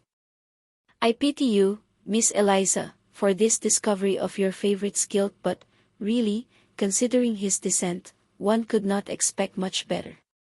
His guilt and his descent appear by your account to be the same, said Elizabeth angrily, for I have heard you accuse him of nothing worse than of being the son of Mr. Darcy's steward, and of that, I can assure you, he informed me himself. I beg your pardon, replied Miss Bingley, turning away with a sneer. Excuse my interference, it was kindly meant. Insolent girl, said Elizabeth to herself. You are much mistaken if you expect to influence me by such a paltry attack as this. I see nothing in it but your own wilful ignorance and the malice of Mr. Darcy. She then sought her eldest sister, who had undertaken to make inquiries on the same subject of Bingley. Jane met her with a smile of such sweet complacency, a glow of such happy expression, as sufficiently marked how well she was satisfied with the occurrences of the evening. Elizabeth instantly read her feelings, and at that moment solicitude for Wickham, resentment against his enemies, and everything else gave way before the hope of Jane's being in the fairest way for happiness. I want to know, said she, with a countenance no less smiling than her sister's, what you have learnt about Mr. Wickham. But perhaps you have been too pleasantly engaged to think of any third person, in which case you may be sure of my pardon. No, replied Jane. I have not forgotten him. But I have nothing satisfactory to tell you. Mr. Bingley does not know the whole of his history, and is quite ignorant of the circumstances which have principally offended Mr. Darcy. But he will vouch for the good conduct, the probity and honour of his friend, and is perfectly convinced that Mr. Wickham has deserved much less attention from Mr. Darcy than he has received. And I am sorry to say, by his account, as well as his sister's, Mr. Wickham is by no means a respectable young man.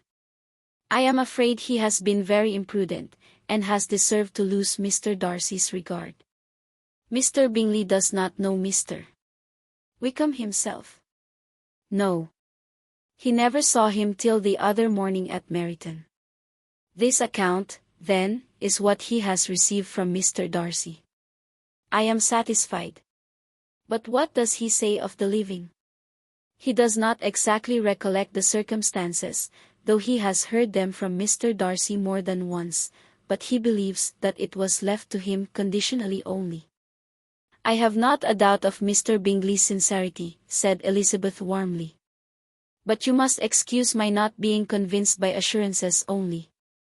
Mr. Bingley's defence of his friend was a very able one, I dare say, but since he is unacquainted with several parts of the story, and has learnt the rest from that friend himself, I shall venture to still think of both gentlemen as I did before. She then changed the discourse to one more gratifying to each, and on which there could be no difference of sentiment. Elizabeth listened with delight to the happy, though modest, hopes which Jane entertained of Bingley's regard, and said all in her power to heighten her confidence in it. On their being joined by Mr. Bingley himself, Elizabeth withdrew to Miss Lucas, to whose inquiry, after the pleasantness of her last partner, she had scarcely replied before Mr. Collins came up to them, and told her with great exultation that he had just been so fortunate as to make a most important discovery. I have found out, said he, by a singular accident, that there is now in the room a near relation of my patroness. I happened to overhear the gentleman himself mentioning, to the young lady who does the honours of the house, the names of his cousin, Miss de Bourgh, and of her mother, Lady Catherine. How wonderfully these sort of things occur! Who would have thought of my meeting with, perhaps, a nephew of Lady Catherine de Bourgh in this assembly? I am most thankful that the discovery is made in time for me to pay my respects to him, which I am now going to do. And trust he will excuse my not having done it before. My total ignorance of the connection must plead my apology. You are not going to introduce yourself to Mr. Darcy. Indeed I am. I shall entreat his pardon for not having done it earlier. I believe him to be Lady Catherine's nephew. It will be in my power to assure him that her ladyship was quite well yesterday's night. Elizabeth tried hard to dissuade him from such a scheme, assuring him that Mr. Darcy would consider his addressing him without introduction as an impertinent freedom, rather than a compliment to his aunt, that it was not in the least necessary there should be any notice on either side, and that, if it were, it must belong to Mr. Darcy, the superior in consequence, to begin the acquaintance. Mr. Collins listened to her with a determined air of following his own inclination, and, when she ceased speaking, replied thus: "My dear Miss Elizabeth, I have the highest opinion in the world in your excellent judgment in all matters within the scope of your understanding. But permit me to say that there must be a wide difference between the established forms of ceremony amongst the laity, and those which regulate the clergy. Forgive me leave to observe that I consider the clerical office as equal in point of dignity with the highest rank in the kingdom, provided that a proper humility of behavior is at the same time maintained. You must therefore allow me to follow the dictates of my conscience on this occasion, which leads me to perform what I look on as a point of duty. Pardon me for neglecting to profit by your advice, which on every other subject shall be my constant guide. Though in the case before us I consider myself more fitted by education and habitual study to decide on what is right than a young lady like yourself." And with a low bow he left her to attack Mr. Darcy, whose reception of his advances she eagerly watched, and whose astonishment at being so addressed was very evident. Her cousin prefaced his speech with a solemn bow, and though she could not hear a word of it, she felt as if hearing at all, and saw in the motion of his lips the words apology, Hunsford, and Lady Catherine de Bourgh. It vexed her to see him expose himself to such a man. Mr. Darcy was eyeing him with unrestrained wonder, and when at last Mr. Collins allowed him time to speak, replied with an air of distant civility. Mr. Collins, however, was not discouraged from speaking again, and Mr. Darcy's contempt seemed abundantly increasing with the length of his second speech, and at the end of it he only made him a slight bow, and moved another way. Mr. Collins then returned to Elizabeth. "I have no reason, I assure you," said he, "to be dissatisfied with my reception." Mr. Darcy seemed much pleased with the attention. He answered me with the utmost civility, and even paid me the compliment of saying that he was so well convinced of Lady Catherine's discernment, as to be certain she could never bestow a favour unworthily. It was really a very handsome thought. Upon the whole, I am much pleased with him.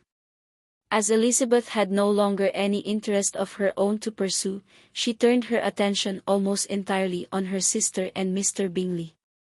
And the train of agreeable reflections which her observations gave birth to made her perhaps almost as happy as Jane. She saw her in idea settled in that very house, in all the felicity which a marriage of true affection could bestow, and she felt capable, under such circumstances, of endeavouring even to like Bingley's two sisters. Her mother's thoughts, she plainly saw, were bent the same way, and she determined not to venture near her, lest she might hear too much. When they sat down to supper, therefore, she considered it a most unlucky perverseness which placed them within one of each other, and deeply was she vexed to find that her mother was talking to that one person, Lady Lucas. Freely, openly, and of nothing else but her expectation that Jane would soon be married to Mr. Bingley. It was an animating subject, and Mrs. Bennet seemed incapable of fatigue while enumerating the advantages of the match. His being such a charming young man, and so rich, and living but 3 miles from them, were the first points of self-gratulation. And then it was such a comfort to think how fond the two sisters were of Jane, and to be certain that they must desire the connection as much as she could do. It was, moreover, such a promising thing for her younger daughters, as Jane's marrying so greatly must throw them in the way of other rich men. And, lastly, it was so pleasant at her time of life to be able to consign her single daughters to the care of their sister, that she might not be obliged to go into company more than she liked. It was necessary to make this circumstance a matter of pleasure, because on such occasions it is the etiquette. But no one was less likely than Mrs. Bennet to find comfort in staying home at any period of her life. She concluded with many good wishes that Lady Lucas might soon be equally fortunate, though evidently and triumphantly believing there was no chance of it. In vain did Elizabeth endeavour to check the rapidity of her mother's words, or persuade her to describe her felicity in a less audible whisper, for, to her inexpressible vexation, she could perceive that the chief of it was overheard by Mr. Darcy, who sat opposite to them. Her mother only scolded her for being nonsensical. "What is Mr. Darcy to me, pray, that I should be afraid of him? I am sure we owe him no such particular civility as to be obliged to say nothing he may not like to hear. For heaven's sake, madam, speak lower. What advantage can it be for you to offend Mr. Darcy? You will never recommend yourself to his friend by so doing." Nothing that she could say, however, had any influence. Her mother would talk of her views in the same intelligible tone. Elizabeth blushed and blushed again with shame and vexation. She could not help frequently glancing her eye at Mr. Darcy, though every glance convinced her of what she dreaded, for though he was not always looking at her mother, she was convinced that his attention was invariably fixed by her. The expression of his face changed gradually from indignant contempt to a composed and steady gravity. At length, however, Mrs. Bennet had no more to say, and Lady Lucas, who had been long yawning at the repetition of delights which she saw no likelihood of sharing, was left to the comforts of cold ham and chicken. Elizabeth now began to revive, but not long was the interval of tranquillity. For when supper was over, singing was talked of, and she had the mortification of seeing Mary, after very little entreaty, preparing to oblige the company. By many significant looks and silent entreaties did she endeavour to prevent such a proof of complaisance, but in vain. Mary would not understand them. Such an opportunity of exhibiting was delightful to her, and she began her song. Elizabeth's eyes were fixed on her with most painful sensations, and she watched her progress through the several stanzas with an impatience which was very ill rewarded at their close. For Mary, on receiving amongst the things of the table, the hint of a hope that she might be prevailed on to favour them again, after the pause of half a minute, began another. Mary's powers were by no means fitted for such a display. Her voice was weak, and her manner affected. Elizabeth was in agonies.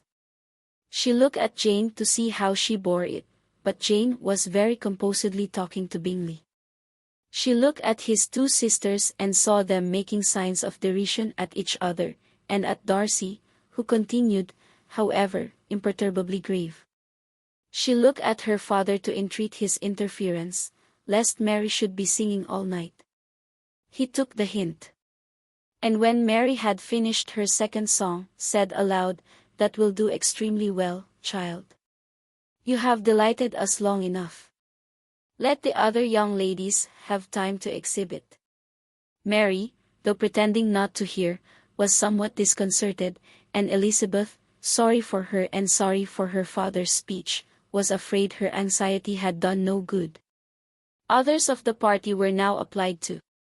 "If I," said Mr. Collins, "were so fortunate as to be able to sing, I should have great pleasure, I am sure, in obliging the company with an air, for I consider music as a very innocent diversion, and perfectly compatible with the profession of a clergyman.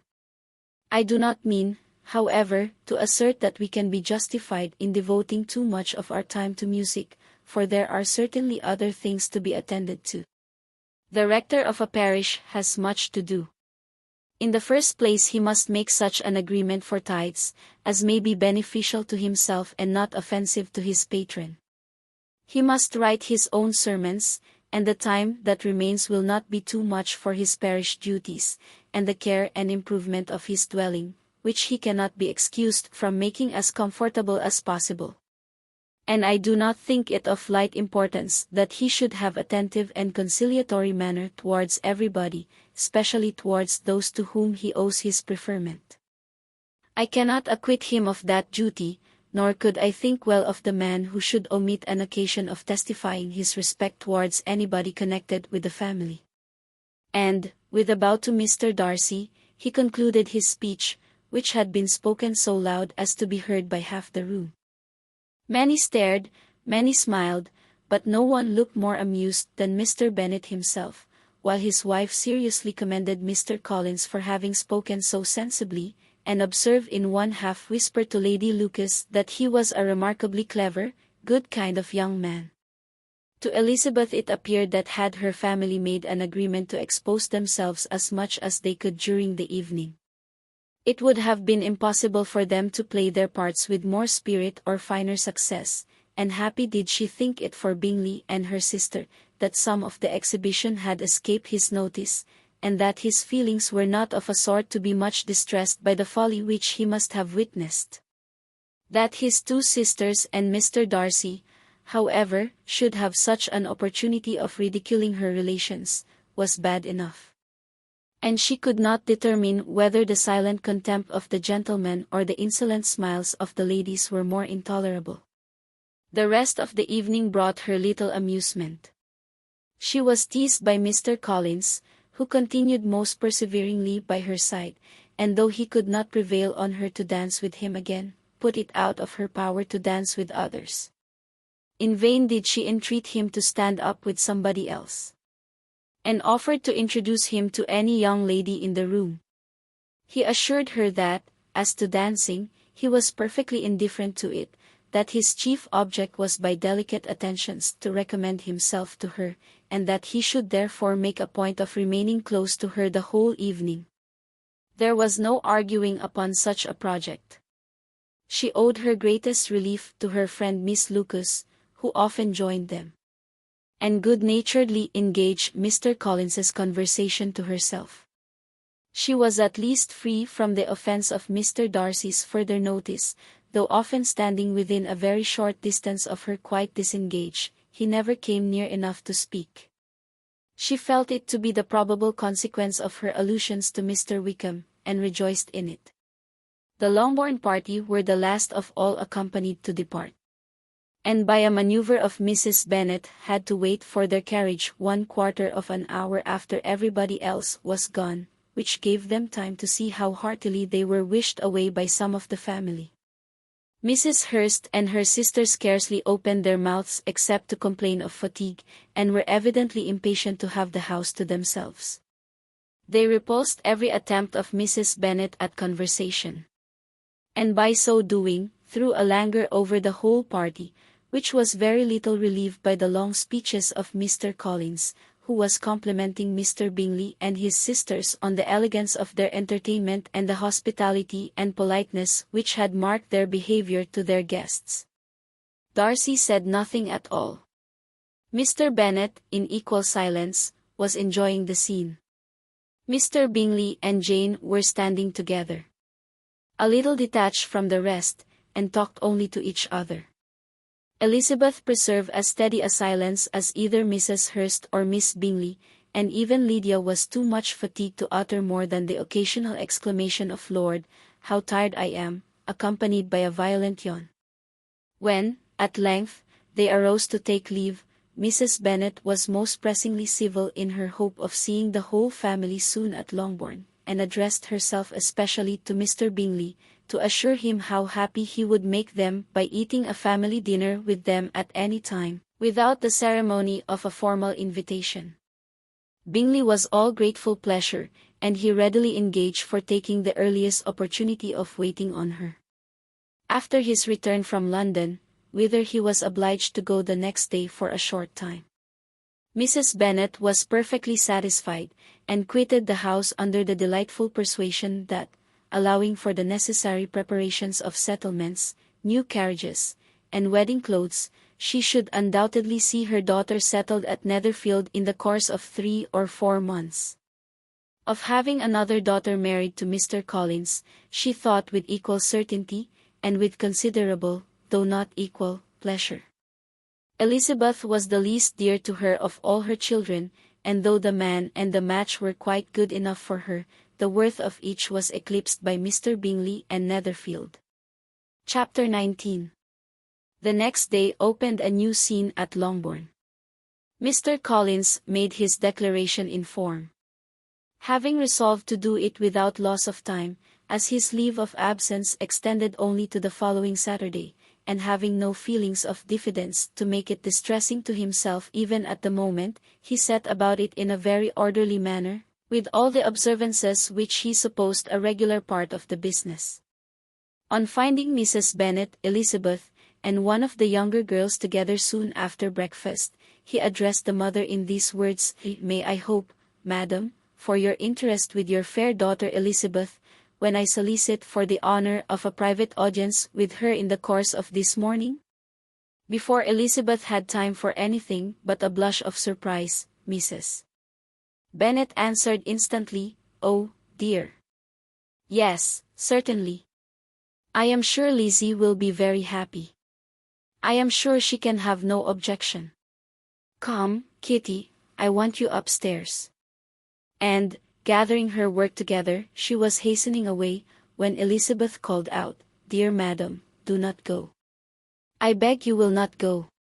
Mr. Collins must excuse me. He can have nothing to say to me that anybody need not hear. I am going away myself." "No, no nonsense, Lizzie. I desire you to stay where you are." And upon Elizabeth seeming really with vexed and embarrassed looks about to escape, she added, "Lizzie, I insist upon your staying and hearing Mr. Collins."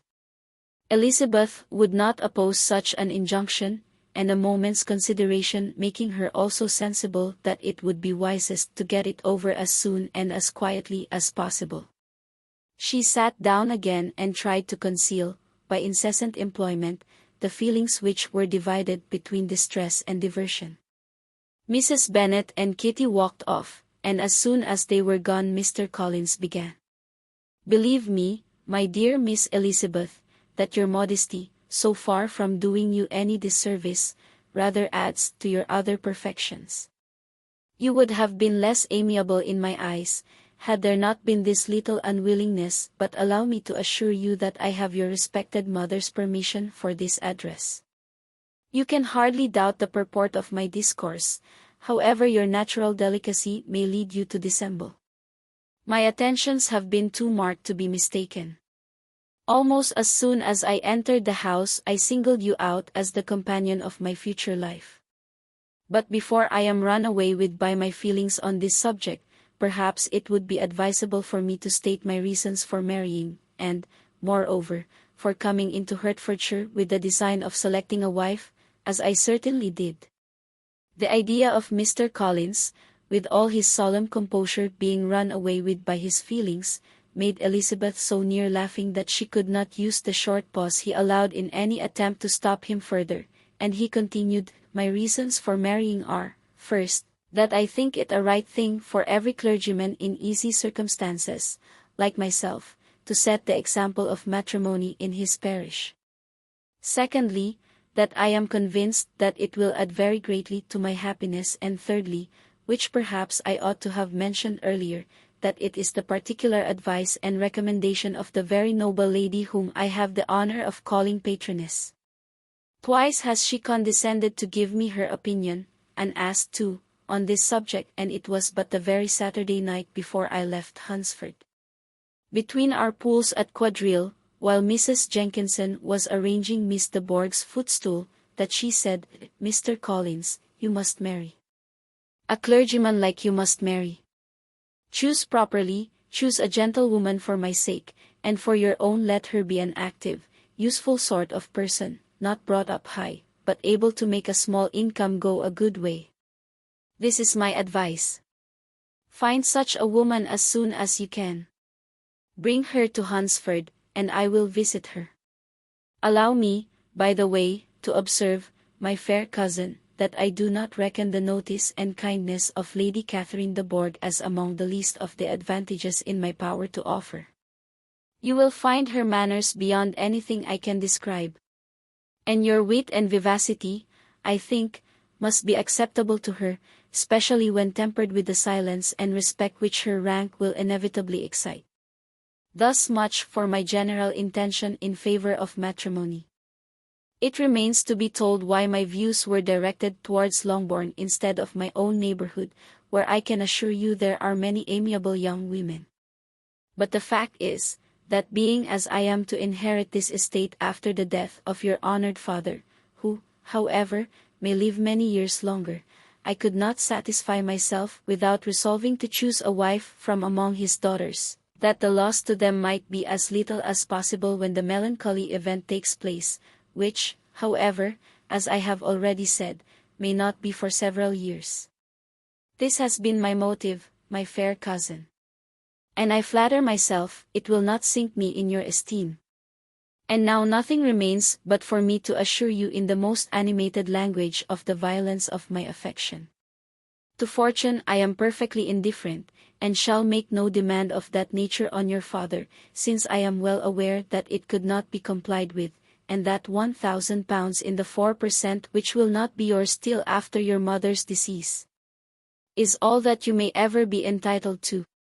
On that head, therefore, I shall be uniformly silent, and you may assure yourself that no ungenerous reproach shall ever pass my lips when we are married. It was absolutely necessary to interrupt him now. You are too hasty, sir, she cried. You forget that I have made no answer. Let me do it without further loss of time. Accept my thanks for the compliment you are paying me. I am very sensible of the honor of your proposals, but it is impossible for me to do otherwise than to decline them. I am not now to learn, replied Mr. Collins, with a formal wave of the hand, that it is usual with young ladies to reject the addresses of the man whom they secretly mean to accept, when he applies for their favor, and that sometimes the refusal is repeated a second, or even a third time. I am therefore by no means discouraged by what you have just said, and shall hope to lead you to the altar ere long. Upon my word, sir, cried Elizabeth.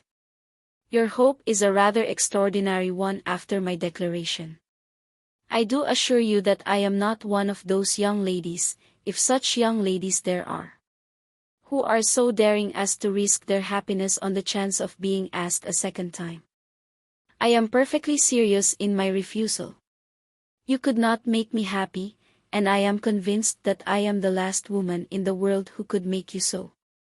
Nay, were your friend Lady Catherine to know me, I am persuaded she would find me in every respect ill-qualified for the situation. Were it certain that Lady Catherine would think so? Said Mr. Collins very gravely. But I cannot imagine that her ladyship would at all disapprove of you, and you may be certain when I have the honor of seeing her again, I shall speak in the very highest terms of your modesty, economy, and other amiable qualifications. Indeed, Mr. Collins, all praise of me will be unnecessary. You must give me leave to judge for myself, and pay me the compliment of believing what I say. I wish you very happy and very rich, and by refusing your hand, do all in my power to prevent your being otherwise. In making me the offer, you must have satisfied the delicacy of your feelings with regard to my family, and may take possession of Longbourn estate whenever it falls, without any self-reproach. This matter may be considered, therefore, as finally settled. And rising as she thus spoke, she would have quitted the room had Mr. Collins not thus addressed her. When I do myself the honor of speaking to you next on the subject, I shall hope to receive a more favorable answer than you have now given me, though I am far from accusing you of cruelty at present, because I know it to be the established custom of your sex to reject a man on the first application. And perhaps you have even now said as much to encourage my suit as would be consistent with the true delicacy of the female character. Really, Mr. Collins, cried Elizabeth, with some warmth, you puzzle me exceedingly. If what I have hitherto said can appear to you in the form of encouragement, I know not how to express my refusal in such a way as to convince you of its being one. You must give me leave to flatter myself, my dear cousin, that your refusal of my addresses is merely words of course. My reasons for believing it are briefly these. It does not appear to me that my hand is unworthy your acceptance, or that the establishment I can offer would be any other than highly desirable. My situation in life, my connections with the family of the board, and my relationship to your own, are circumstances highly in my favor, and you should take it into further consideration, that, in spite of your manifold attractions, it is by no means certain that another offer of marriage may ever be made you. Your portion is unhappily so small, that it will in all likelihood undo the effects of your loveliness and amiable qualifications. As I must therefore conclude that you are not serious in your rejection of me, I shall choose to attribute it to your wish of increasing my love by suspense, according to the usual practice of elegant females. I do assure you, sir, that I have no pretensions whatever to that kind of elegance which consists in tormenting a respectable man. I would rather be paid the compliment of being believed sincere. I thank you again and again for the honor you have done me in your proposals. But to accept them is absolutely impossible. My feelings in every respect forbid it. Can I speak plainer? Do not consider me now as an elegant female, intending to plague you, but as a rational creature, speaking the truth from her heart. You are uniformly charming, cried he, with an air of awkward gallantry. And I am persuaded that when sanctioned by the express authority of both your excellent parents, my proposals will not fail of being acceptable.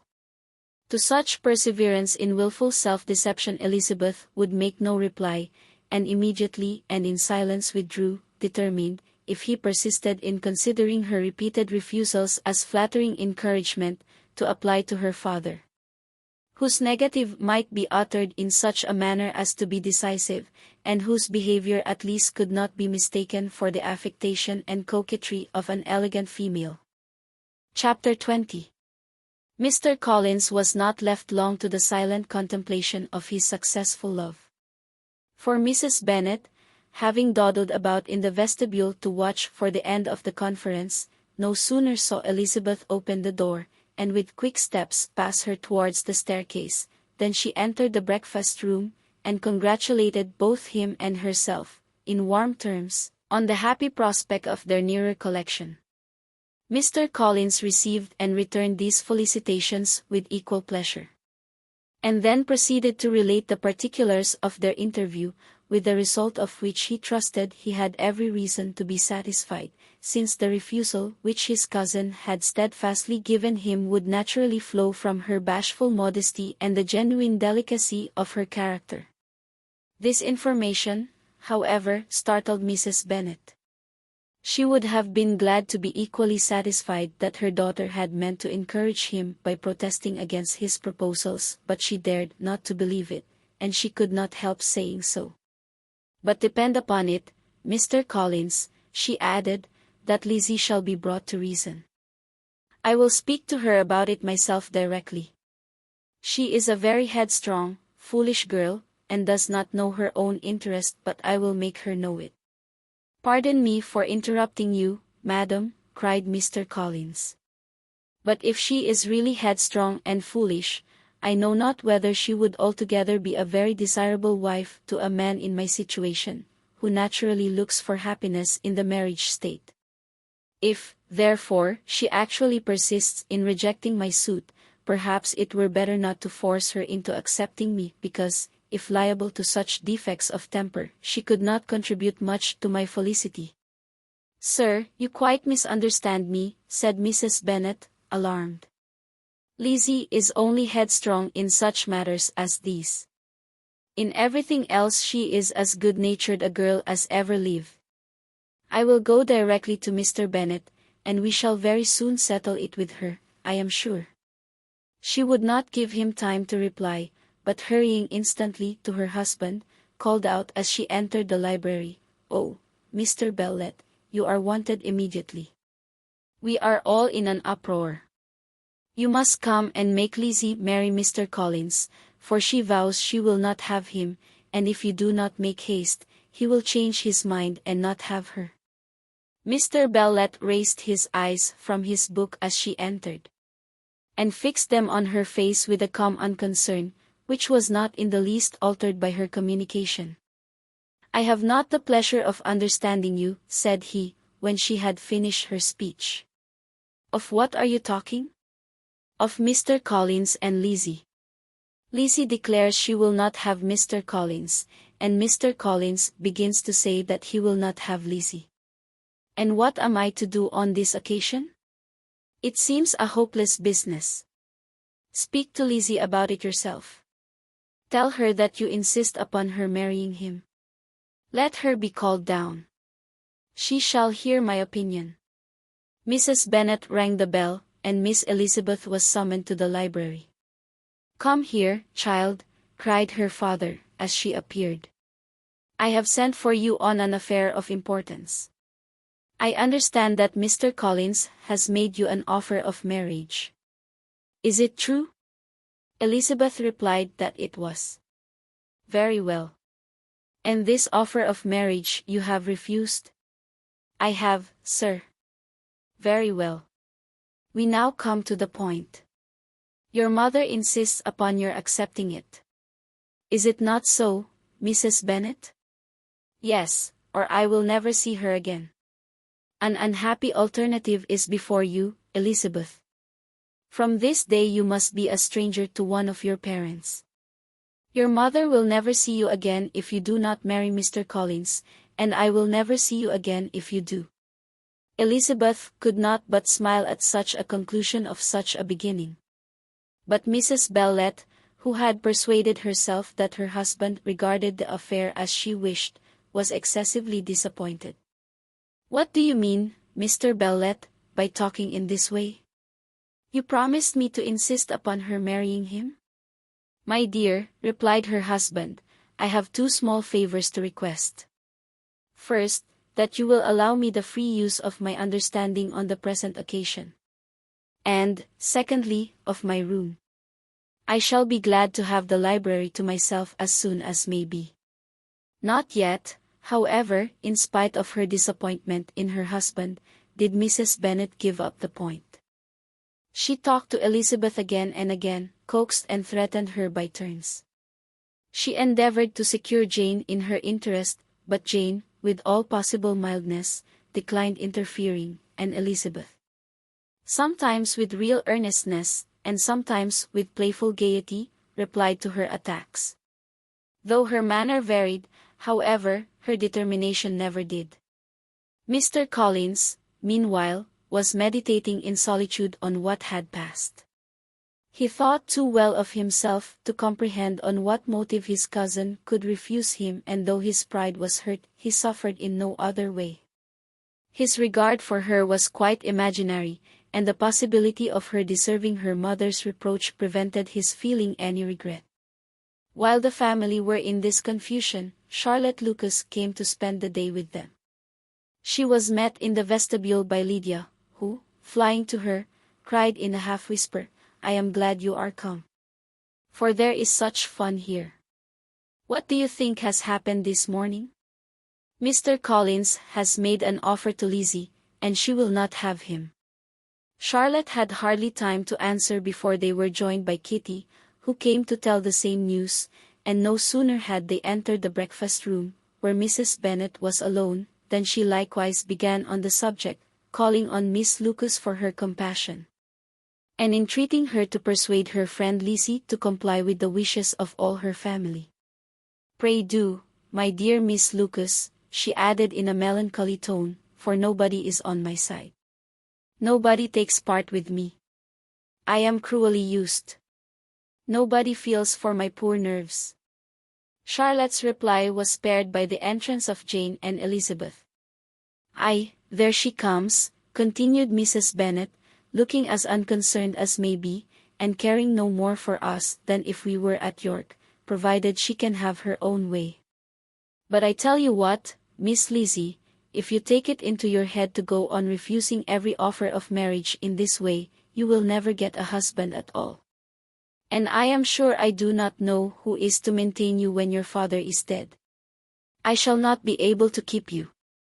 And so I warn you. I have done with you from this very day. I told you in the library, you know, that I should never speak to you again. And you will find me as good as my word. I have no pleasure in talking to undutiful children. Not that I have much pleasure, indeed, in talking to anybody. People who suffer, as I do, from nervous complaints, can have no great inclination for talking. Nobody can tell what I suffer. But it is always so. Those who do not complain are never pitied." Her daughters listened in silence to this effusion, sensible that any attempt to reason with or soothe her would only increase the irritation. She talked on, therefore, without interruption from any of them, till they were joined by Mr. Collins, who entered with an air more stately than usual, and on perceiving whom, she said to the girls, "Now, I do insist upon it that you, all of you, hold your tongues, and let Mr. Collins and me have a little conversation together." Elizabeth passed quietly out of the room.